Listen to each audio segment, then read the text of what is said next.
శీలం ప్రహ్లాదుట చాలా గొప్పవంతుడయ్యాడు, విష్ణుమూర్తి అనుగ్రహాన్ని పొందాడు. ఇంద్రుడు వచ్చాడు, ప్రహ్లాద ఇంత అనుగ్రహాన్ని ఎలా సంపాదించుకో, ఇంత గొప్పవాడు ఎలా అయ్యా అని అడిగాట. చెబుతాను వినన్నట్ట. ఏమిటయ్యా అంటే, నాది మొట్టమొదటి శీలం అయ్యా అన్నట్ట. అవునా, అయితే నీ దగ్గర వరం కోరచ్చా అన్నట్ట. ఏం కావాలి కోరుకో అన్నట్ట. నాకు నీ శీలాన్ని దానం చేయన్నట్ట. నాకు నీ శీలాన్ని దానం చేయనట్టు. ఇంద్రుడు మహామాయావు కదా, నాకు నీ శీలాన్ని ఇచ్చేయనట్ట. తీరా మాట ఇచ్చాడు ఇస్తానని, శీలాన్ని ఇచ్చేశాడు. ఏమైందో తెలుసునా, శీలం పోయిన వెంటనే దానికి ఆధారభూతమైన ధర్మం కూడా ఆ ప్రహ్లాదుల్లోంచి అలా తేజస్సు బయటకు వెళ్ళిపోయింట. ధర్మం ఎప్పుడైతే వెళ్ళిపోయిందో, సత్యం, ధర్మాన్ని రక్షించే సత్యం ఏదైతే ఉందో ఆ సత్యం కూడా ప్రహ్లాదుల్లోంచి బయటకు వెళ్ళిపోయిందట.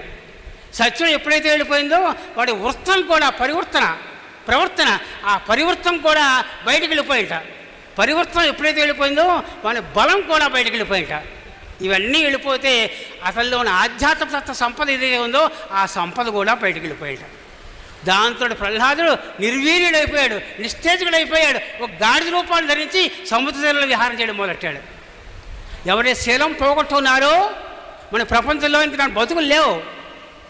మహాపతివ్రత శీలం మూలంగా భర్తలు ఎంతోమంది భర్తలు లక్ష్మపడ్డారు. శంఖచూడు కదా అదే చెబుతోంది. శీలం గురించి చాలా గొప్పగా సమన్వయం చేశారు.